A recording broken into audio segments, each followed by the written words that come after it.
tarde, no âmbito da nossa prova de aptidão profissional, iremos realizar várias entrevistas com o objetivo principal de transmitir a mensagem para as outras pessoas que não entendem o quão difícil é o cancro, principalmente para os jovens que viveram pouco ainda da vida e já passaram por algo tão difícil como uma batalha destas.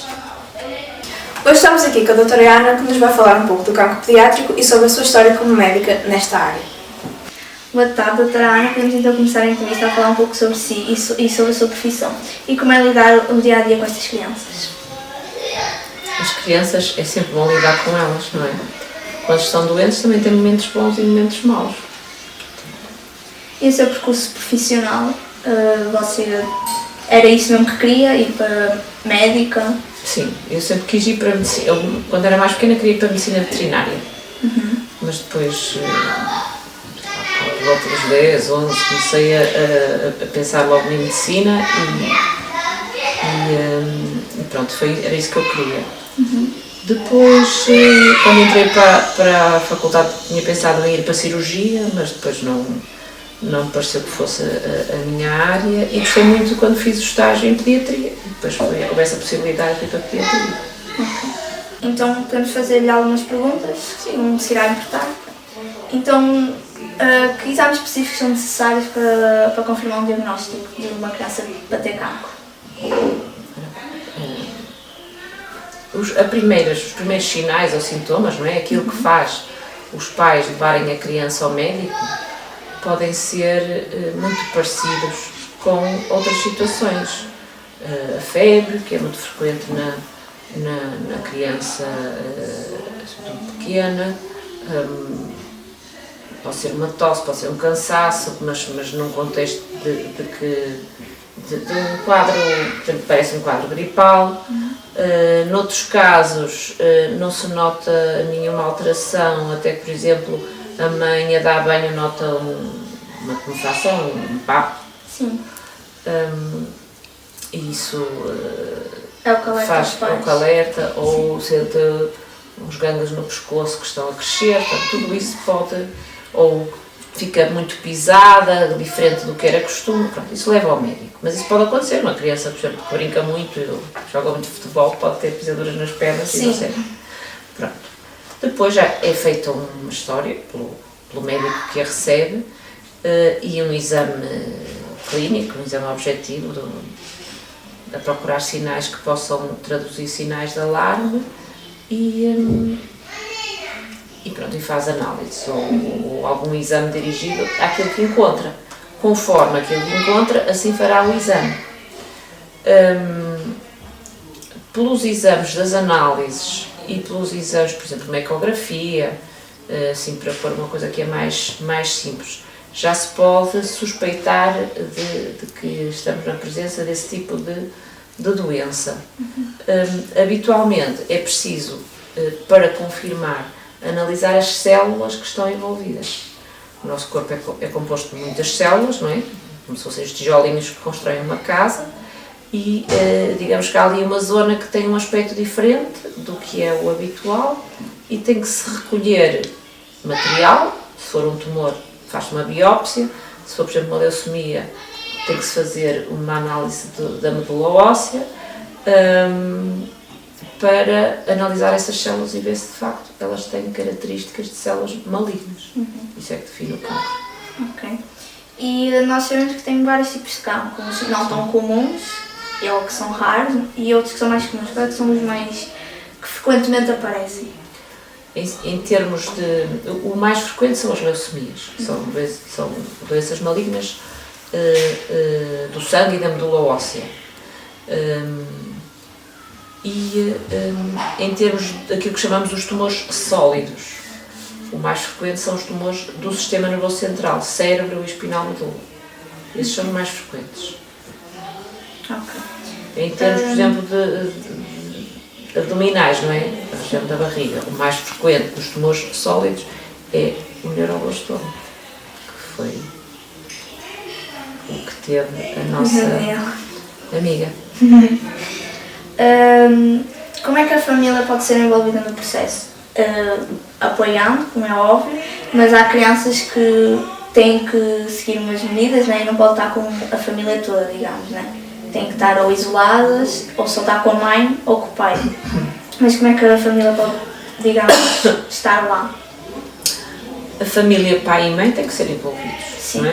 Porque nós não podemos fazer nada à criança sem informar os pais e eles serem esclarecidos do que é que se está a passar e darem o seu consentimento para tudo aquilo que for necessário fazer. Tentamos sempre que outros membros da família possam também ter informação, mas não é possível estar a dar informação ao pai e à mãe e depois a toda a gente do resto da família. Portanto, os nossos principais interlocutores são o pai e a mãe, habitualmente mais a mãe, porque é sempre preciso haver um cuidador principal, que é o que fica com a criança no hospital, às vezes é o pai, outras vezes é a mãe, e esse é o nosso interlocutor e ele canaliza a informação para os outros membros da família. E que recursos de apoio estão disponíveis para a família nessas fases? Ora, nesta situação, normalmente um dos familiares, o pai ou a mãe, deixa de trabalhar para acompanhar a criança, o que quer dizer que a família tem um rendimento que é reduzido, além de haver mais gastos. Os tratamentos são pagos pelo Sistema Nacional de Saúde, mas há a medicação que tem que ser comprada na farmácia da comunidade e que tem como participação, mas é sempre um gasto, às vezes transportes, alguns cuidados especiais, cuidados da pele, por exemplo. E então, a pessoa que deixa de trabalhar tem vários tipos de apoios. Nós, em todos os doentes que são admitidos e que vão ter que fazer tratamento, tem uma consulta, uma avaliação pela assistente social que nos dá apoio e que canaliza para os vários tipos de subsídios e apoios que possam ter, também no sentido de assegurar que de tentar que não percam o emprego onde estão, nem sempre é possível, é muito frequente as pessoas acabarem por ficar desempregadas, até porque há muitos contratos que são temporários e depois não são renovados. Portanto, há esses vários apoios. Em termos económicos, para famílias mais carenciadas, por exemplo, a Acreditar tem apoios que pode fornecer, ou mesmo as da casa, não é? As famílias que são de longe podem ficar aqui.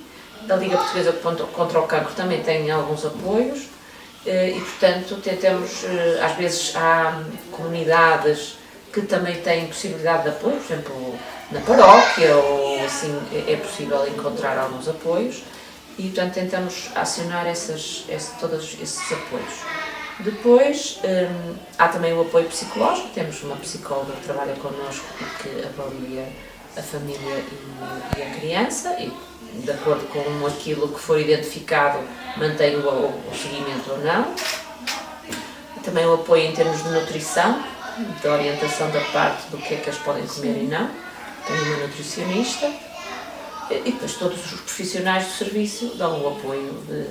Também a parte educativa, muito importante, não é? Os professores, educadores que estabelecem a ligação, nomeadamente com as crianças que estão em idade escolar, com a escola, para que não percam o ano escolar, continuem a fazer o seu percurso académico. E pronto, o que eu estava a dizer, todos os profissionais vão dando o apoio no dia a dia, respondendo às perguntas, acolhendo as preocupações e as dúvidas e tentando esclarecer. E que dificuldades surgem ao longo da vida das crianças e jovens que passam? Porque elas têm que ter limites, têm que ter mais cuidados. Diga alguns que são mais frequentes, digamos. O principal limite é deixarem de ir à escola, deixarem de estar em casa tanto tempo, não é? Não poderem manter aquela rotina que era habitual do infantário, da escola, do liceu, de estar com os amigos, de sair. Isso é o que afeta mais as crianças. Em segundo lugar, naquelas crianças que têm que estar muito tempo internadas, a falta de estarem com os irmãos ou com pessoas significativas, às vezes uma avó, um primo, que são muito importantes para aquela criança. Portanto, esse, digamos, isolamento pode ser colmatado com o recurso às novas tecnologias, o telemóvel, as videochamadas, tudo isso pode ajudar, mas nunca é a mesma coisa do que estar com as pessoas. Também a parte económica, que já falámos, que afeta não só a família, mas também a criança também é afetada. E outro aspecto também muito importante, naqueles que fazem quimioterapia e que ficam com as suas defesas contra as infecções muito reduzidas, tem que estar muitas vezes só no seu quarto, mesmo dentro de casa, quando estão em casa só no seu quarto, no hospital também tem que estar só no seu quarto, tem mais restrições alimentares, há muita coisa que não podem comer. A quimioterapia também altera o paladar das coisas, o que quer dizer que coisas que eles gostavam de comer deixam de ter esse paladar, às vezes criam mesmo aversão, ficam com um paladar desagradável, e a comida também é um fator de conforto, não é? No dia-a-dia, que também deixa de... Dar-lhes um mal-estar. Dá-lhes mal-estar, não podem comer tudo. O mal-estar também vem dos efeitos laterais da quimioterapia, muitas vezes aftas na boca, dores, pronto, isso pode acontecer. Nós tentamos sempre fazer a medicação no sentido desses efeitos laterais aparecerem o menos possível ou serem o menos intensos possível, mas muitas vezes isso não se consegue e tentamos aliviar esses sintomas o mais possível, mas há sempre algum sofrimento, desconforto que as crianças passam. Sim. Crianças e adolescentes, vou falar de todos. Uns mais que outros, porque nós não somos todos iguais e há crianças que têm mais sensibilidade. Ajuda a criança ou o adolescente, mesmo os pais, terem interesses que sejam externos à doença. A criança que consegue manter contacto com os seus amigos, por exemplo, jogar um videojogo com os amigos que estão cada um na sua casa, ou que consegue manter o seu percurso escolar e se interessa por aprender e tem contacto com os professores e vai fazendo os trabalhos de casa e vai tendo resultados académicos bons, porque nós temos crianças que conseguem ser os melhores alunos da turma, mesmo estando em tratamento.